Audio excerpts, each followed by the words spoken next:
Elite warriors continue to prove their value in modern conflicts. No shot is the same shot, so you have to be prepared for every shot.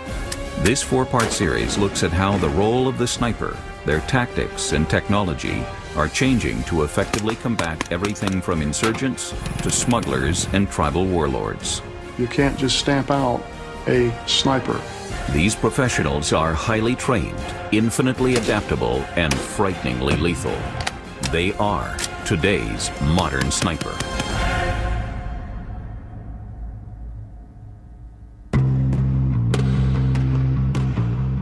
The modern Army sniper is the result of over 200 years of battlefield evolution. But sniping today is changing like never before.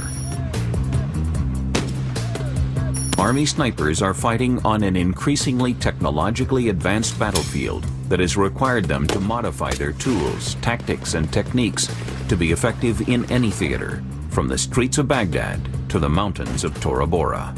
These 2 to 8-man teams combine the ability to provide key intelligence to command with the capacity to surgically eliminate the enemy with either precision rifle fire or by directing the wrath of U.S. shock and awe. The key to supremacy on the modern battlefield is flexibility. The U.S. Army has designed a sophisticated training program for snipers that allows them to quickly adopt new tactics to match the enemy. What we're finding is downrange in country, in both areas of operation, that our adversary is evolving. So as we find out what TTPs the enemy is utilizing in theater now, we immediately push that to the front of our training. Then we discuss how to counter it.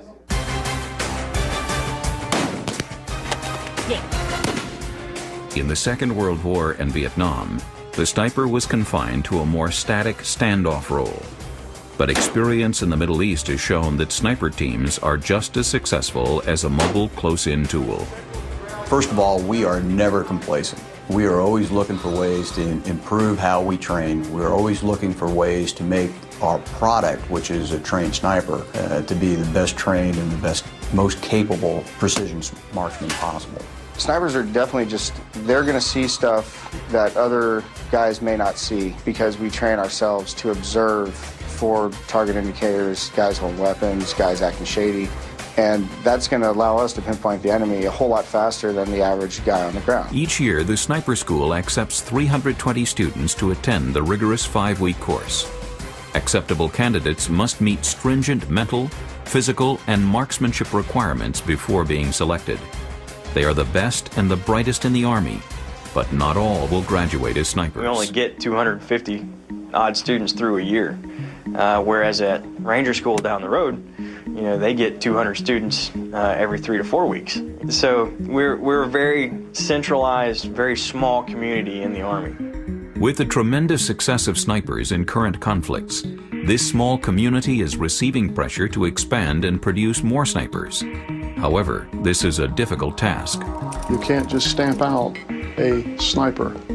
It takes time, it takes training, it takes diligence, it takes perseverance, it takes a number of things, none of which can be mass-produced. And that's the biggest challenge that us as a schoolhouse has to face to try and fill the Army's needs for snipers.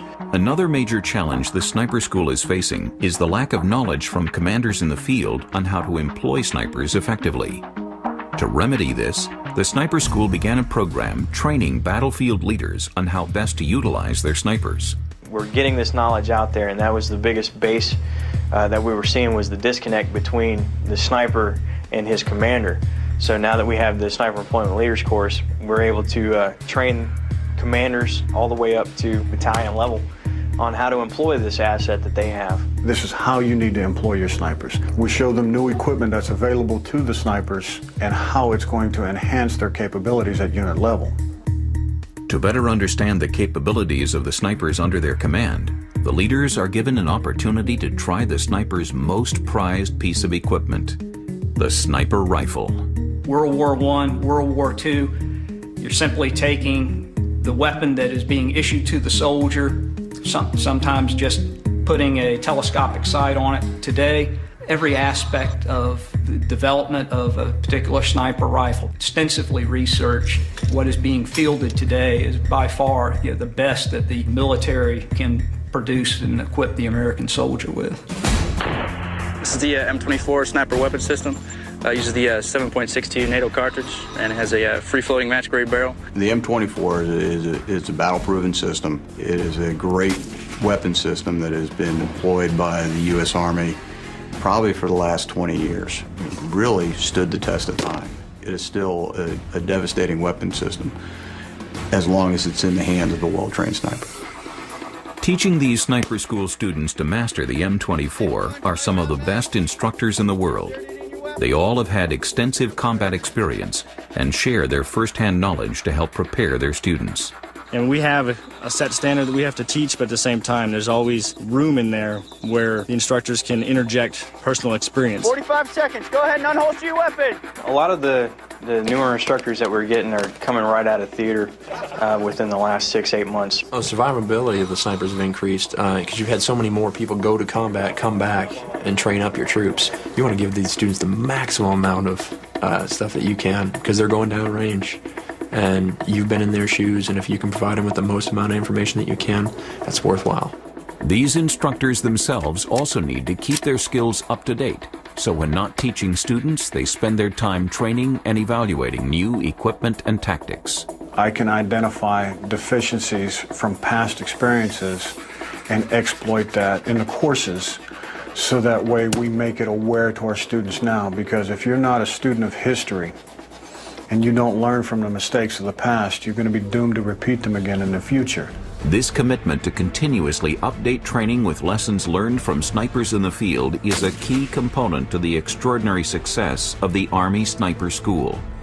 But there is one essential skill that the instructors cannot teach. Bottom line is, will you pull the trigger when the time comes? I mean, I have had to fire on people, and it's a very me versus them. If it's not me, it's, or if it's not them, it's going to be me or my buddies. And that's the hardest part of being a sniper, is when the first time you crawl into your shooting position, you look through that optic and you see the individual you're about to reduce. And as long as you can maintain your objectivity and the overall big picture as to why you're doing what you're doing, you'll be fine. Do I ever want to, do I ever plan on going out and killing somebody? No, I don't. But I can justify the fact that if I take this guy out or eliminate this target, then, possibly I've saved some lives. Coming up on Modern Sniper Army, Urban Combat. The good thing about being in urban areas is you have a lot more places to hide. If we can reduce the size of that loophole, it makes it more difficult to detect where the sniper was firing from. And later, mastering the awesome power of the 50 cal. You definitely want a weapon system that'll reach out there and touch somebody. The focus of modern sniping tactics is constantly shifting to meet the challenges of current combat operations. With the urban landscape becoming a common battleground for U.S. forces, much of the U.S. Army sniper training is being molded to handle threats in this environment. We've been in sustained combat operations now for the last 7 years, in both in Afghanistan and for the last 6+ years in Iraq. And most of our engagements are not in an open rural area, if you will. Most of our engagements have been in an urban area. So the sniper has to adapt his ability to move, his ability to occupy a position, his ability to remain in position to accomplish his mission. Operation Iraqi Freedom and Operation Enduring Freedom, these are not conventional fights at all. This is guerrilla warfare. This is insurgency warfare. The urban environment presents a remarkable set of challenges for the modern warrior. But to prepare for the concrete jungle, lessons learned from conflicts in tropical jungles can be valuable to today's snipers. In an urban environment, you could round a street corner and there's the bad guy. So it's that closeness to where you could encounter them at any moment that is common in both a jungle and an urban environment. Unlike the jungles of Vietnam, the urban environment does not offer the concealment of foliage. The urban sniper must use the dark alleys and the cover of night to effectively enter an urban hide undetected. Along the way, he is constantly facing the potential for detection by non-combatants or close-range engagements with the enemy. You have to be a lot more stealth, you have to move a lot slower, you got to have your senses more in tune, because there's a lot more civilians on the battlefield. So you have to be very careful and meticulous with your actions and your movements and everything you do, everything.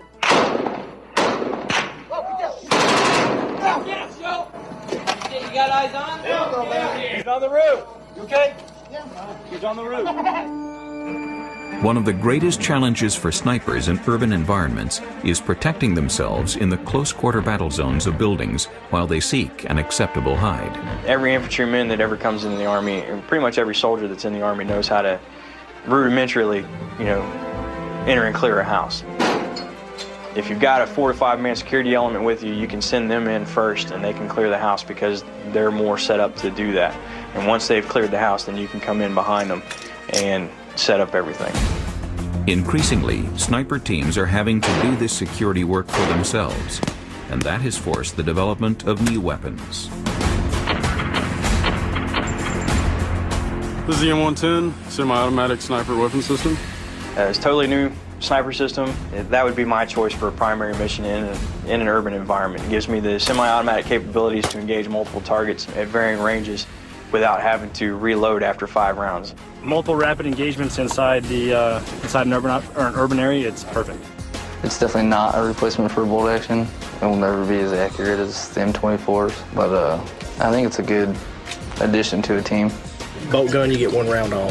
SAS, just squeeze like you would clear in the M4, no big deal, too easy. So the advantages is just huge. It's just leaps and bounds. It's not just security and weapons that have been forced to change. The traditional concept of a sniper hide has also had to evolve for urban combat applications. These positions deep within buildings provide critical vantage points to observe enemy movement and engage when necessary. The good thing about being in an urban area is you have a lot more places to hide. If there's not too many civilians on the battlefield, that's the thing that's hard to work with, is because they can ruin a lot of good hiding spots. So you try not to get into an occupied building if at all possible. One, because it creates a security risk for you, because if you occupy a house that has people living in it and the guy goes to work every morning at 5 o'clock, typically you don't want him to leave because you're afraid that he might go tell insurgent groups that you're in his house. So you lock him down. And then he doesn't go to work the next morning and his neighbor gets all wanting to see what's going on, so he comes over to the house and now you've got to take him into the house. So the act of actually getting into a house that's occupied is kind of frowned upon. Once in an urban hide, the sniper team must carefully prepare an undetectable firing position. You're going to have some standoff. You're not going to be the Hollywood sniper in front of the window with the barrel sticking out. Big thing we teach is, urban room hides and stuff like that. And that's just going to be utilizing shadows in an urban environment, utilizing glass, utilizing sheets, utilizing screens, whatever we need to make ourselves disappear in the environment. You can use some sort of like a cheesecloth or some sort of camo net and put it at the roof and angle it in such a way so that if someone's looking up at you or into the window, they're just going to see dark. Getting these simple details wrong in combat could be deadly. All right, change out your shooters. For the sniper school instructors to maintain their edge while away from the front line, they conduct simulated combat scenarios, including one of the most dangerous, the counter-sniper mission.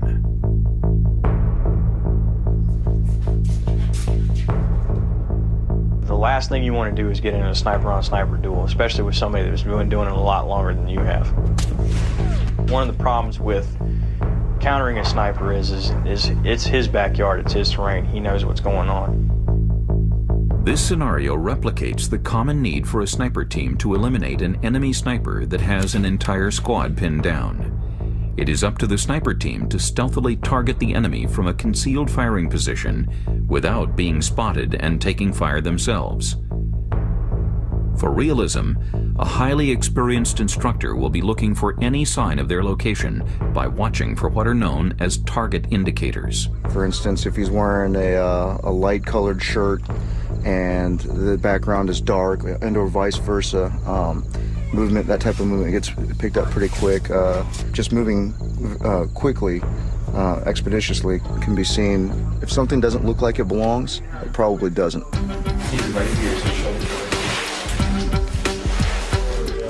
Pull me up to where you want.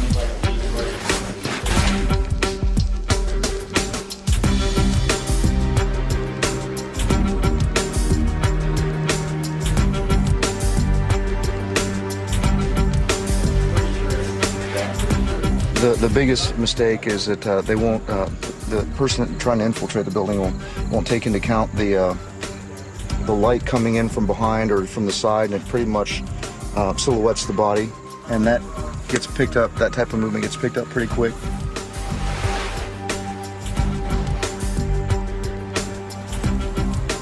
Hey, I have a target indicator in Bravo 3.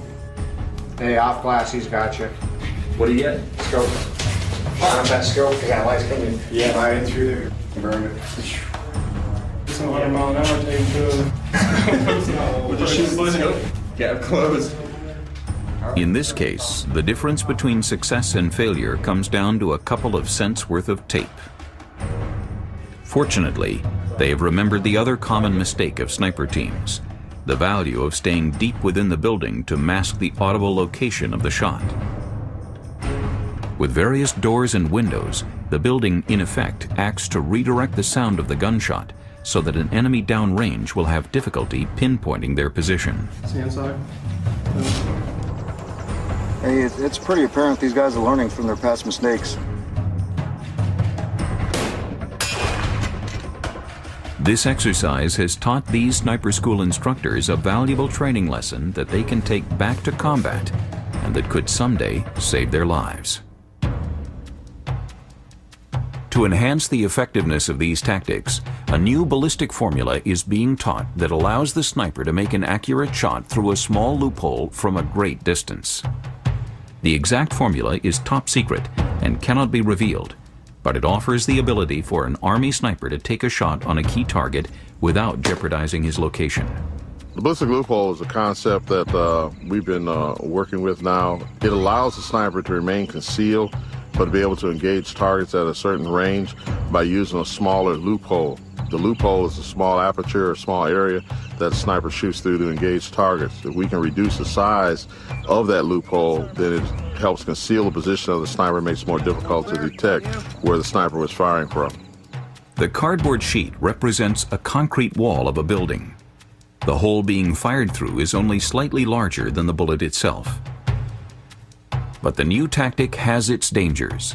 Get the shot wrong, and the bullet will contact the edges of the hole, making the sniper's position obvious and cause a miss on the target. You rip a shot out, and you're not aware of what else is around the area, and someone sees your position, and you just gave away your position.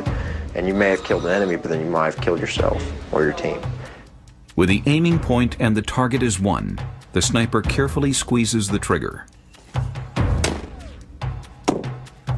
The round is passed perfectly through the narrow loophole and hits the target. An amazing feat that will someday be routine for the modern Army sniper. Coming up on Modern Sniper Army. The technological advances have really increased the effectiveness of the sniper. Equipment that's available now wasn't even thought of 10 years ago. We're producing smarter snipers.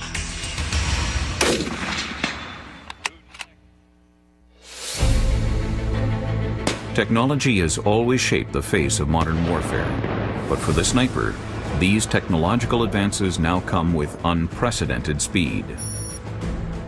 For hundreds of years, a well-made rifle with effective sights and a lot of practice have gone a long way on the battlefield. But what has happened here in the last generation, you've seen computers and satellite technology come into play. The technological advances have really increased the effectiveness of the sniper. Equipment that's available now wasn't even thought of 10 years ago. From lasers to night vision, the tools snipers are currently trained to use make them faster and more lethal. Getting those and getting re-familiar with stuff that you didn't grow up using in a section, and now you as a team leader, I have to be proficient enough to train my men on the system capabilities and stuff like that. Some of our younger students that come through the course are more technologically savvy than some of the instructors. We're producing smarter snipers as far as being able to utilize the technology and apply it to our, job function. These technological advances continue to give Army snipers the edge over the opposition. And perhaps the most significant technological revolution has been the development and refinement of night vision. It allows snipers to observe the enemy while remaining concealed in the darkness and maintain the ability to eliminate targets if necessary. 90% of the missions we do, revolve around nighttime. With limited capabilities, we're no good. Like, we can do a job, but we can be a whole lot better with the advancement of thermals and night vision. The modern Army sniper generally employs two types of night vision optics. The older of the two is the PVS-10, and although it represents technology of the past, it's still in use throughout the sniping community today. A lot of units still have them. I know I had them in my unit. They're heavy. They are getting old, and there's problems with them. One of the most recent ones that we have would be the PVS-26 or the PVS-29 now. They've changed the name for it. It mounts in front of your day optic, so you don't need to re-zero your rifle. The PVS-29 uses third-generation night vision to give snipers a crystal-clear view out to several hundred meters, even on near-moonless nights. The greatest advantage of the new system is that it is lightweight and can be easily carried by a sniper and added in front of his day scope. The PVS-26 has greatly increased a sniper's night capability. You can have it in your rucksack, pull it out while you're out on mission, slap it down in front of your scope, and you're good. While technology has greatly increased a sniper's ability to see his enemy in any light condition, new developments are also helping snipers determine the exact distance to the threat. For most of the 20th century, the technique for determining the distance to the target has been the mil-dot relation formula. First column is going to be the target number, okay? Reference points within a scope are used together with a complex formula to estimate the distance to the target. Go ahead and write it down for your eyes. I want you to go ahead and look through your scope, then look at it with your naked eye and determine the range of that target, okay? While this is still a skill that every sniper must master, it is a time-consuming process. Constant and get the range of that target. And to help speed it up, the snipers today have a tool that can help give an accurate range to a target in under a second. What we have here is the AN PSQ-23 Storm, a weapon-mountable laser rangefinder. It contains 5 different lasers on it. From visible laser to invisible laser to invisible floodlights it also actually has a rangefinder function on it. Just another tool in their bag to be able to accurately estimate the range to their targets without having to use the basic mil relation formula. Throw so many more capabilities into one tool, which is very helpful.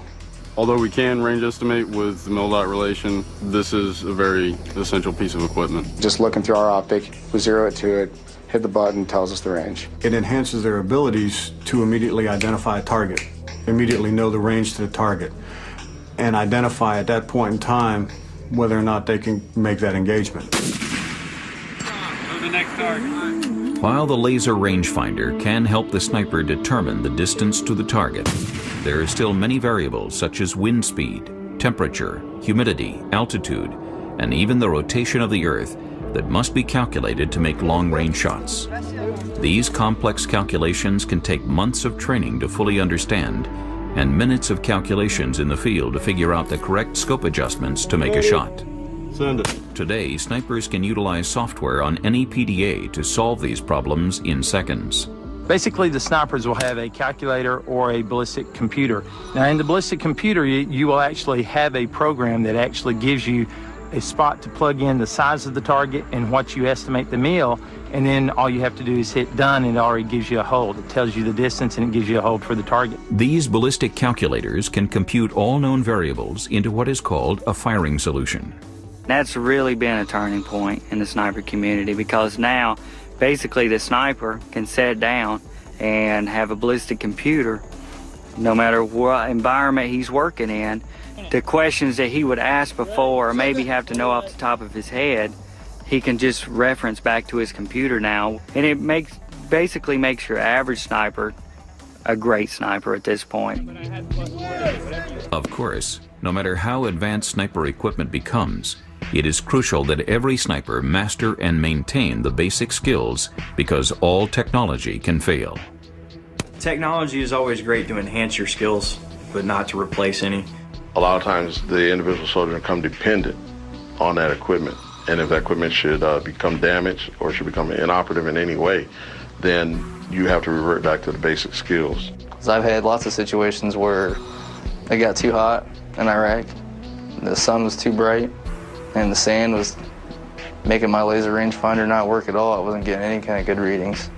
A little wind meter is great for reading wind at your location, but it's not going to give you the wind, you know, halfway to 2/3 of the way to the target, which is where we tell you that wind has the greatest effect on your bullet before it reaches the target. I'm an old school sniper. We didn't have all the cool laser range finders and all that good stuff that we've got out now.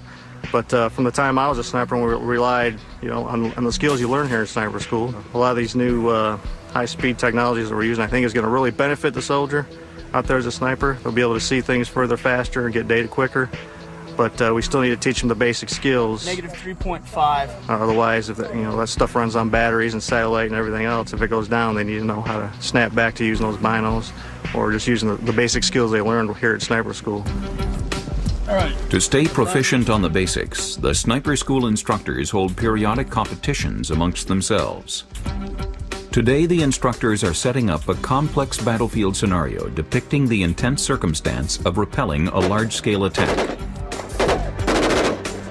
Send it. A sniper's role when he is called in to defend a position is to eliminate as many key enemy personnel as quickly as possible. It's limited visibility. This is right now at about 200 meters. We have another one set up in front of that truck right there. You should see in the bush.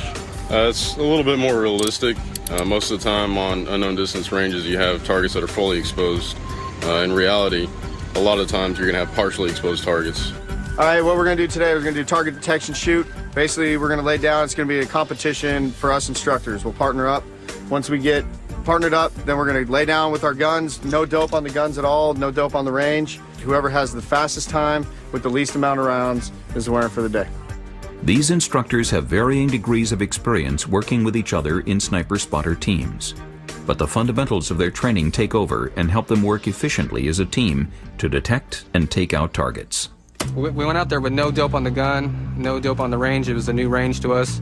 We chose the SAS because everybody else was using the M24, and the targets were no further than 400 meters, and that's kind of what this weapon was made for, closer range targets.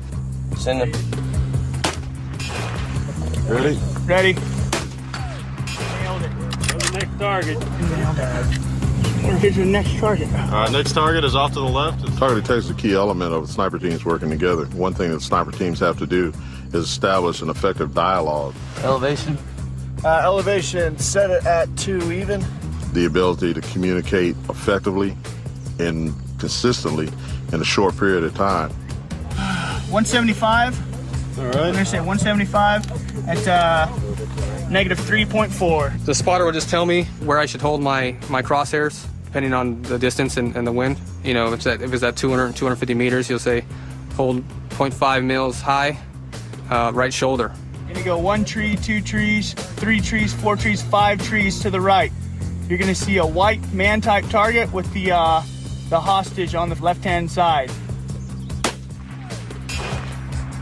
Russian way, huh? Shoot to the hostage. Come up 6 mils. Next target. Okay, eyes on? Eyes on it? Yep. Elevation. Elevation 3+2. Send it when ready. Send it. After all the teams have fired their rounds, it is the highly experienced team of Sergeant First Class Artman and Staff Sergeant Brady who eliminated their targets in the fastest time and have won the instructor challenge. Their prize is a slap on the back and the knowledge that they are better prepared to return to the front lines when that day comes. Coming up on Modern Sniper Army, new threats and devastating solutions. We have to be able to reduce that target, i.e. the driver. We're looking for the effects of what the bullet's doing after it passes through the glass. If you were wanting to disable a vehicle, shooting in the motor, you're going to tear it up.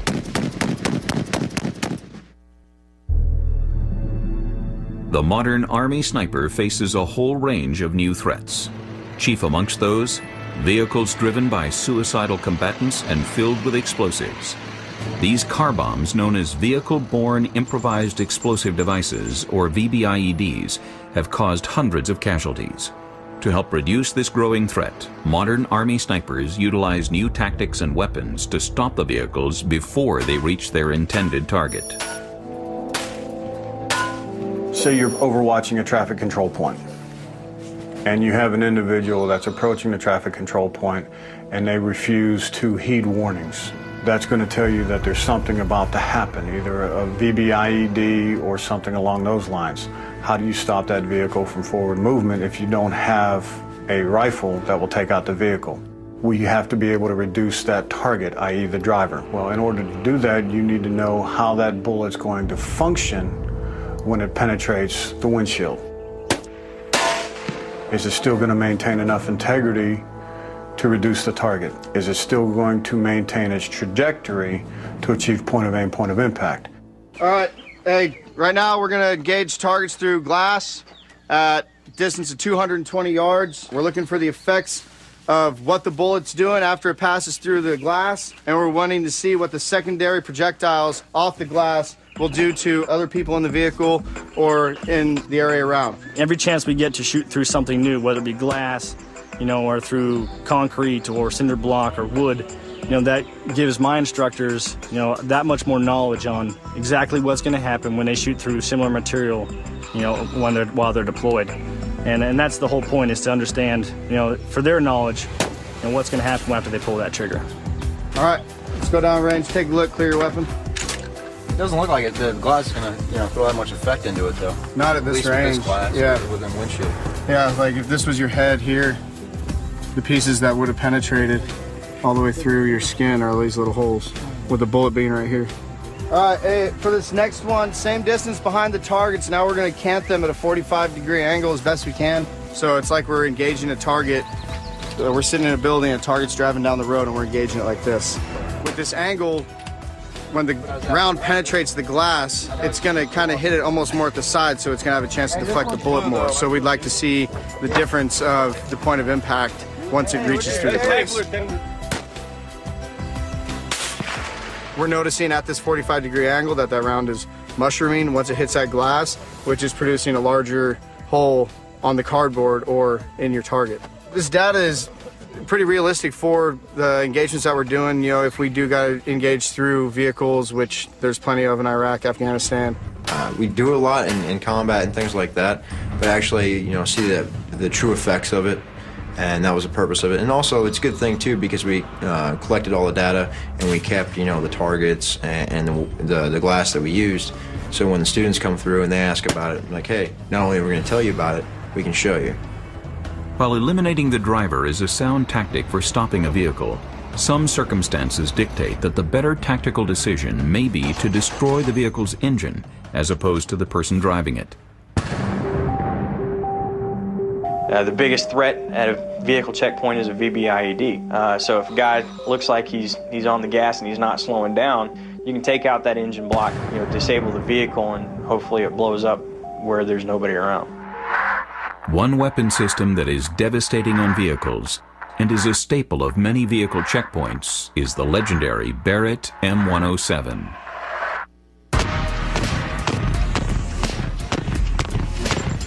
The 50 cal has increased the sniper's capability almost 3 to 4 times the normal distance that he can engage a target.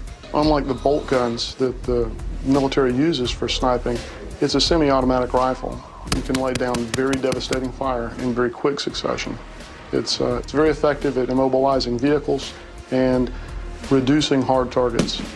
I know that when we were in Afghanistan, our typical engagements in Afghanistan going mountaintop to mountaintop was, in excess of 1,000 yards. So you definitely want a weapon system that'll reach out there and touch somebody. To make the weapon even more lethal, the sniper has many different types of ammunition available that can be used depending on the type of target. The most versatile and destructive is the API, or armor-piercing incendiary round. What this round does is when it hits the target, it explodes, and then the round goes on into the target. So when you actually hit the target with this round, you'll see a flash on the target where the incendiary part goes off. If you're wanting to disable a vehicle, shooting in the motor, you're going to tear it up. It's going to stop it cold. While an incredibly effective weapon, the 50 does have its drawbacks. The Barrett weighs 28.9 pounds. unloaded, when you load it up, it gets upwards of 30 to 33 pounds. So it's pretty heavy. To climb up the side of a mountain in Afghanistan with that 107 plus, 3 or 4 days worth of gear in your ruck really takes a toll on the sniper, especially wearing body armor and all that other kind of stuff. I've known guys that weighed 120 pounds and their rucks alone were 150. It is big and bulky. The ammo is ridiculous. It puts off a huge signature, which jeopardizes a sniper. Once you pull that trigger, you now have the potential of becoming a target yourself. Despite its drawbacks, the M107 is a devastating weapon system that has proven its value at not only destroying vehicle targets, but also eliminating personnel at ranges beyond the capabilities of the M24. This need to eliminate the enemy beyond 1,000 meters has prompted the desire to enhance the M24's capabilities by simply changing the barrel to accommodate a larger round and replacing the stock with a state-of-the-art chassis system. In the Army now, it's got a solicitation out to upgrade all their M24s to a 300 Win Mag. Increases your lethality to probably 1,200 meters now. It's definitely a game changer. This is a TAC-Mod sniper chassis system. It's magazine fed, adapts to all your night vision, your lasers, anything you want to use. Takes AR pistol grip and any AR buttstock, so now it feels more like your normal AR, what the soldier's used to on the battlefield. Not as fast as a semi-auto, but right there with it. No matter what new weapon systems the Army brings to bear for the modern sniper, one thing is certain: the trained sniper will push its limits of lethality. Coming up on Modern Sniper Army, pulling it all together in one final complete mission. They'll sneak into their position without being detected, and then they'll engage the key personnel that we know are terrorists. Worst case scenario would be somebody losing their life because they didn't follow any instructions that we gave out to them. Many of these Army Sniper School students will be heading to combat shortly after finishing the course, and the best pre-deployment training they can get is a complete mission simulation. For these Sniper School students, their next 12 hours will play out just like a live combat mission. It is the last chance to sharpen their skills before heading into theater. The advantage of the sniper is that when you put them into position, you've got a thinking human being out there who can observe and report and then take appropriate action if necessary. All right, this is your guys' operation order for tonight's urban operation. The students are split into 6-man units representing a typical combat sniper team. Their mission is to plan a successful insertion and stalk to an effective overwatch position of an enemy stronghold. They have been given the identity of an insurgent leader and must eliminate him if the chance presents itself before the team extraction at dawn. Sniper teams will utilize vehicular insertion. Teams will then infiltrate on foot to their high designated by hire. They're just going to start off with them planning. They're going to receive a mission planning folder with the hires mission op order, and they're going to go ahead and plan everything. The insertion, infill, exfil, everything like that. They're going to have certain things they're going to be looking for, like high-value targets. Like key personnel that we know are terrorists and that they can engage. And they'll sneak into their position, and they'll set up in their position without being detected, and then they'll engage or report anything they see. All right. Go ahead and start planning.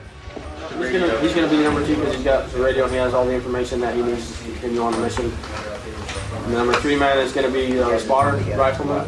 The plan is to use 5 sniper teams to take positions in the suspected area of a high-value target. By increasing the number of sniper teams, it raises the possibility that one will have a clear shot, and also allows other teams to support one another should they be compromised. It's a new tactic that is proven effective in combat and represents a mission these students will likely face in theater. Almost as important as the plan, the team leader's equipment selection can be the difference between a successful sniper mission and a failure. Yep. I'm going to have the 110, same thing, 26 sandstock, 6 AA batteries, screen, pipe record, 100 mile an hour tape, I got scissors, and I got a GPS. He's going to base his decisions off what the area of operations is like. If it's really hostile, when I first got there, it was somewhat hostile.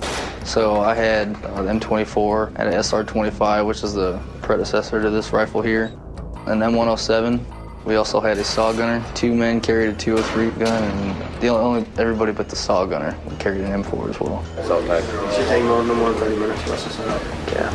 All right. Hopefully, all goes well.